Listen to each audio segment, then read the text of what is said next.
What's up everyone, my name is Royal Rebel, and in this video I'm going to share my top 3 favorite killers to play against in Dead by Daylight. This is a video that's been coming for a little while because as a streamer and content creator, I get asked this quite a bit who my favorite killers to play against are, and I am absolute garbage at thinking of my favorite or least favorite anything on the spot, so this makes for a perfect YouTube video. So next time I get asked this question, I can just point them here. But I'm going to be honest, even as I'm writing the script for this video, I am struggling to pick favorites. It is genuinely that hard for me to pick a favorite anything. But we're going to start off with number 3. My third favorite killer to go up against is Blight. I really love going up against killers that feel unpredictable, and when Blight is just zooming around after you, it feels really good when you're able to loop against him. I know looping against the initial Blight rush is pretty simple, and for those of you who might not know, Blight can't change direction in his first rush, but dodging him and watching him keep going will always be hilarious to me. Blight is also one of the harder killers to learn how to play. He's currently rated as very hard by the developers, so even when you get a decent Blight, that means you've got a player who's pretty dedicated to learning the killer they're using. And that kind of makes me feel better because then it's like the game saying like, hey, you're actually kind of good. But on top of all of this, Blight actually has some decent perks that make the match interesting. I know anytime I see Blood Favor proc, I usually end up just going shit.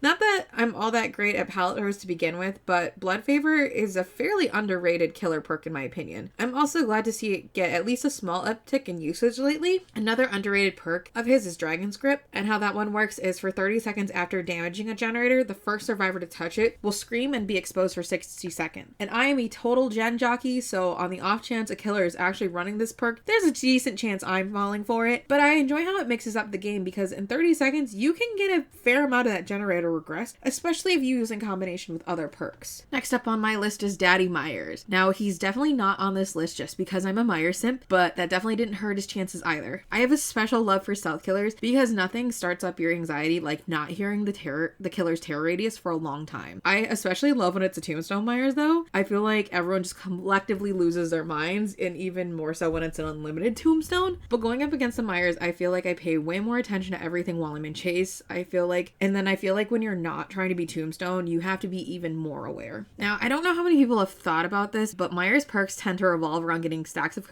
tokens and basically not killing your obsession until they're the last one left. And I feel like this is just a giant nod to the final girl trope. Like, this is a small detail that really just makes you see how much detail the developers pay attention to. It's basically like if you're running all of Myers perks and you want to get full stacks across the board, you kind of have to roleplay as if you're Michael in the trial, and I just geek out over the details and things. Like, the only reason why I will say like RPD is my favorite map is because I obsess over like the details. Like when they added the little potted plants after they updated it and split the map, I love that. Probably way more than I should have. Now, before I share my final killer, I just want to give an honorable mention to Bubbas that actually chase. I know they are so rare, it's almost mythological, but if you're a Bubba and you can even do a halfway decent chase against survivors, no, you get my adrenaline pumping so hard, I am getting a high from it.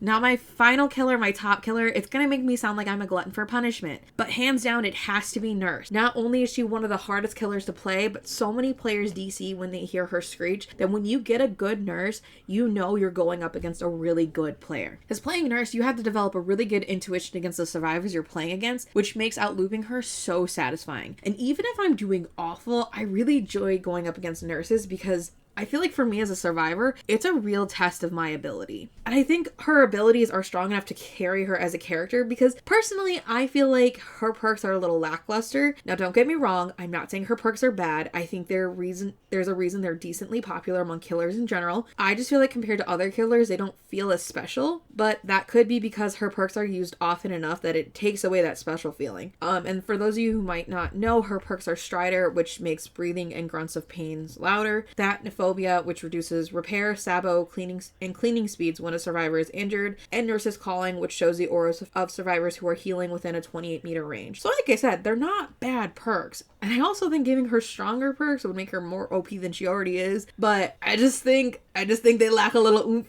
compared to her ability. Those are my top 3 favorite characters to play against. Who are your guys' favorite to play against?